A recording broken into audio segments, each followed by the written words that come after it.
This will blow your mind, but there is big T trauma and little t trauma. And big T trauma is going to be hospitalization, loss of loved one, even physical abuse, where little t trauma is going to be maybe being dropped off at grandma and grandpa's house and now you feel abandoned, or getting bullied at school.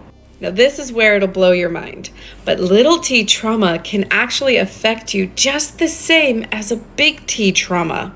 The number one technique that I use with my own clients to help them process their big or little t trauma is uncovering their unmet needs. So start out by writing down everything that triggers you.